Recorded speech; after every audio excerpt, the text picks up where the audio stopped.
ஒரு போதகர் ஒரு வாலிப பிள்ளையினுடைய கீபத்தைக்கு ஜபிக்க போயிருந்தார். நல்ல அருமையான ஒரு ஊழியக்காரன், ஜபிக்கக்கூடிய ஊழியக்காரன், ஆண்டவரால் நேசிக்கப்படக்கூடிய ஊழியக்காரன். அதனால் அந்த குடும்பமும் ஆண்டவருக்குள்ள இருந்த குடும்பம்.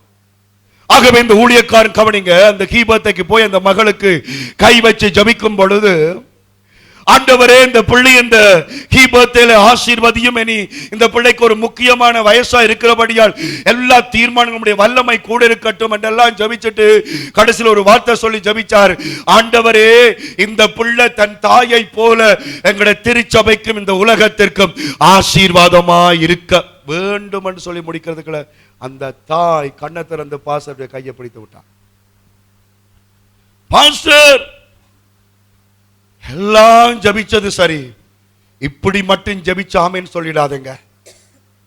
நான் பக்கத்தை விட்டு சொல்லுகிறேன், தாயை போல பிள்ளை இருக்க வேண்டும் என்று ஜபிக்காதீங்க. ஏனென்றால் என்ற வாழ்க்கையில் எவ்வளவோ தாறுமாறான காரியங்களை செய்த நான், என்ன போல என்ற பிள்ளை இருக்கக்கூடாது. நீங்கள் ஜபிச்சா அப்படி மாறக்கூடாது. இந்த ஜபத்தை மாத்தி ஜபம் பண்ணுங்க. நீங்க என்ன செய்து கொண்டிருக்கிறீங்க? உங்களோட மனநிலை என்ன? உங்களோட பேச்சு என்ன? உங்களோட பார்வை என்ன? சிந்திச்சு பாருங்க. சகோதரனே சகோதரியே, விசுவாசம் என்பது வெறும் காணிக்க கொடுப்பதிலையும் வெறும் ஊழியம் செய்வதிலும் மாத்திரமல்ல. விசுவாசம் என்பது நம்முடைய பரிசுத்தத்தை உள்ளடக்கிய பூரணமான வாழ்க்கையை அது குறிப்பிடுகிறது. விசுவாசத்தோட பொய் சொல்லாம இருங்க. பிள்ளைகளும் எவ்வளவு பிரச்சனை வந்தாலும் என்ன செய்ய மாட்டாங்க? பொய் சொல்ல மாட்டாங்க. விசுவாசத்தோட ஞாயிற்றுக்கிழமை வேலைக்கு போகாம இருந்து பாருங்க, பிள்ளைகள் வந்து விசுவாசத்தை பெற்றுக்கொள்வாங்க. ஊழியக்காரருக்கு விசுவாசத்தோட மதிப்பு கொடுத்து பாருங்க, பிள்ளைகளும் மதிப்பு கொடுப்பாங்க. நீங்க உங்களோட வீட்டுக்கு பாஸ்டர் வரும் பொழுது பிரைஸ் தி லார்ட் பாஸ்டர் என்று சிரிச்சு சொல்லி பாருங்க, உங்களோட பிள்ளைகளும் அப்படிதான் சொல்லுவார். கடத்தப்பட வேண்டும். விசுவாசம் நம்மை விட்டு இன்னொருவருக்கு போக வேண்டும். வழியில போகிறதுக்கு முன்னுக்கு அது நம்முடைய குடும்பத்துக்குள்ள போக வேண்டும் என்று கர்த்தர் விரும்புகிறார். வீட்டில் இருக்கிற கொஞ்சம் எண்ணெயை வச்சு ஆண்டவரின் கடனை கட்ட போகிறார். ஆகவே அவள் அந்த விசுவாசத்தை என்ன செய்கிறாள்? பிள்ளைகளிடம் கடத்துகிறாள். அந்த தாய் தனக்குள்ள மட்டும் அந்த விசுவாசத்தை வச்சுக்கொண்டு பிள்ளைகளுக்கு சொல்லாமல் தான் மட்டும் செய்யவில்லை. அந்த மூத்தவனை கூப்பிட்டால், இரண்டாவதை கூப்பிட்டு, மூன்றாவதை கூப்பிட்டு, ஒரு 5 பிள்ளைன்னு வச்சுக்கொள்ளுங்க, 5 பேரையும் கூப்பிட்டு சொல்லிச்சு, ஆண்டவர் எங்களுக்கு அற்புதம் செய்ய போறாராம், நீங்களா நம்பிக்கையா இருங்க, விசுவாசமா இருங்க, வாங்க நாங்கள் வீட்டுக்குள்ள போய் இந்த காரியத்தை செய்வோம் என்று சொல்லி என்ன சொல்லுது? பிள்ளைகள் பாத்திரத்தை கொடுக்க தாய் ஊற்றி கொண்டே இருந்தாள். அதுல ஒரு பிள்ளை கூட அவிசுவாசிக்கவில்லை, ஒரு பிள்ளை கூட கேள்வி கேட்கவில்லை. தாய்க்குள்ள இருந்த அந்த விசுவாசம் அந்த பிள்ளைகள் மேல இறங்கி வந்தது. அந்த பிள்ளைகள் மேல இறங்கி வந்தது.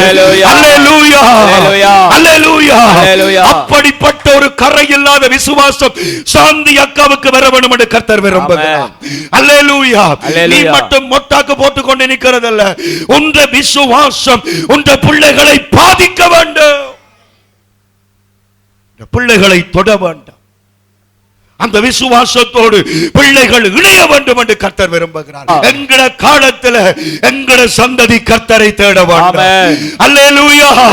எங்கட காலத்துல எங்கட குடும்பம் விசுவாசத்தின் குடும்பமாய் மாற வேண்டும். நான் ஒரு வழியில போகல, கணவன் ஒரு வழியில, சில வேளை அது கடத்தப்படுறதுக்கு 2 வருஷம் 3 வருஷம் செல்லும், சிலது 5-6 வருஷமும் செல்லும். ஆனாலும் ஒரு நாளும் அந்த விசுவாசத்தின் வல்லமையை இழந்து விடவே கூடாது, இழந்து விடவே கூடாது. ஹalleluya, ஹalleluya, ஹalleluya, ஹalleluya, ஹalleluya. 10வது வசனம் வாசிங்க, அதே அதிகாரம் 10வது வசனம். அக்காலத்தில் இருந்த அந்த சந்ததியார் எல்லாரும் தங்கள் பிதாக்களுடன் சேர்க்கப்பட்ட பின்பு கர்த்தரையும் அவர் இஸ்ரவேலுக்காக செய்த கிரியைகளையும் அறியாத வேறொரு சந்ததி அவர்களுக்கு பின் எழும்பிற்று. அல்லேலூயா, அல்லேலூயா.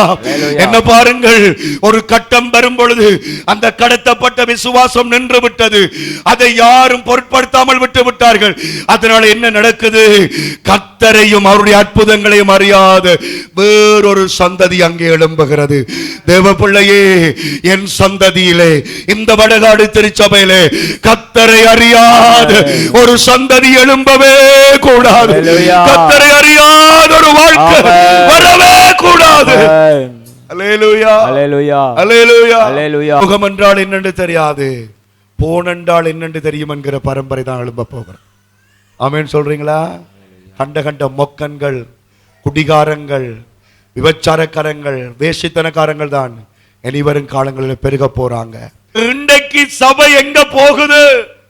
கர்த்தரை அறியாத ஒரு சந்ததி, கர்த்தரை அறியாத ஒரு வாழ்க்கை இன்றைக்கு எழும்பிக் கொண்டிருக்கிற நாட்களிலே நானும் நீயும் அந்த விசுவாசத்தை என் பிள்ளைக்கு கொடுத்தே ஆக வேண்டும். எனக்குள்ளே இருக்கிற விசுவாசம் தீயோவுக்குள்ளே எரிய வேண்டும். நீங்கள் ஆண்டவருக்காக ஒரு நாள் 1 மணித்தியாலம் ஜபிச்சால் உங்களோட பிள்ளை 2 மணித்தியாலம் ஜபிக்க வேண்டும். அந்த விசுவாசம் அல்லேலூயா. இந்த பிரசங்கம் விளங்கினார்கள் மட்டும் நன்றி ஆண்டவரே. ஹalleluya ஹalleluya ஹalleluya. நன்றி. ஆக நான் முடிக்க போகிறேன். எந்த சூழ்நிலையிலையும் உங்களுடைய விசுவாசத்தை இழந்து தூசணம் பேசாதீங்க. எந்த சூழ்நிலை உங்களுடைய விசுவாசத்தை இழந்து கண்ணீர் வடிக்காதீங்க. அது அடுத்த சந்ததியை பாதிக்கும். அல்லேலூயா. எந்த நிலைமையிலையும் உறுதியாக நில்லுங்கள், பயபக்தியாக இருங்கள், பரிசுத்தமாக வாழுங்கள். அல்லேலூயா. பரிசுத்தத்துக்கு தோல்வி கிடையாது, நேர்மைக்கு தோல்வி கிடையாது, உண்மைக்கு தோல்வி கிடையாது. அது ஜெயித்து தான் ஆகும், அது ஜெயித்து தான் ஆகும். அல்லேலூயா. மற்றவன் சொல்ல வேணும், இந்த ஆள் இப்படி விசுவாசமாய் இருந்தான். உங்களோட செத்த வீட்டில் உங்களோட பிள்ளைகள் உங்களை குறித்து சாட்சி சொல்ல வேணும். என்ற அம்மா ஊழியக்காரங்களை நேசிச்சா நானும் அப்படித்தான் இருப்பேன்.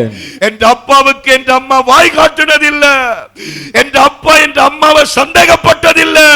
அப்படி சாட்சி சொல்லத்தக்க ஒரு விசுவாசம் அது தீமைத்தவுக்குள்ள இருந்துச்சு.